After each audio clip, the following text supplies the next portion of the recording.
Parts of this movie remind me of Cirque du Soleil meets Hostel.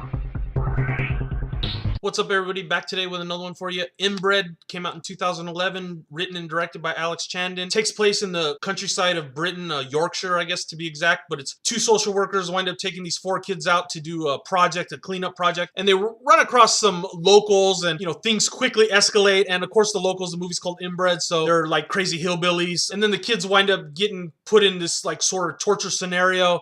It kind of like crossed with the circus, where the Cirque du Soleil hostel thing comes in. But the movie is just basically a complete splatter fest. You're not really rooting for anybody. The best character in the movie is probably the leader of the bad guys, played by Seamus O'Neill. He sings this little like theme song for the Inbreds, and it's kind of funny. It's like a folk song. Of course, he runs the pub in the town where the kids run across him at, and there's animals getting killed, there's people getting beheaded, there's blood all over the place. Right from the beginning of the movie, then it slowly builds up to this torture scenes, and then from there, everybody just gets wasted, pretty much. Like I said, the bad guy steals the show. There's a lot of problems with the first time I watched it. I really didn't think it was too comedic at all because it's listed as a horror and a comedy. More of a satire, I thought, on the crazy cannibal type movie. So it's not really that funny. I get maybe it's a cultural thing, but I didn't think it was particularly funny. I found it more satirical. I watched it twice though, so there was some rewatch value in just the gore and the killings because they were pretty interesting. If you don't like CGI blood, you're probably not going to like it because there was some CGI blood. There's also this really cool subplot where the inbreds, they don't like this other guy that lives in the town.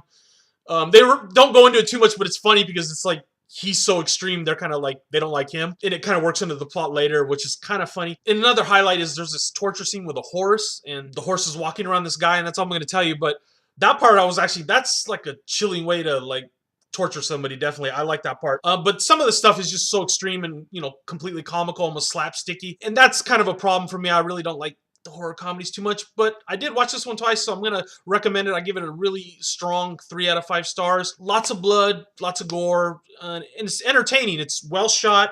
The characters are sufficiently annoying, so you want to see them be killed.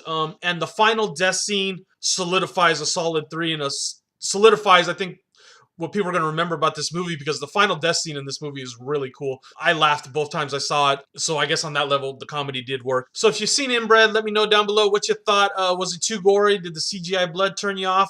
What'd you think of the guy's son waving that carrot around all the time? The crazy art direction and the torture scenes? And was it too over the top for you, basically? And I'll see you next time. Bye.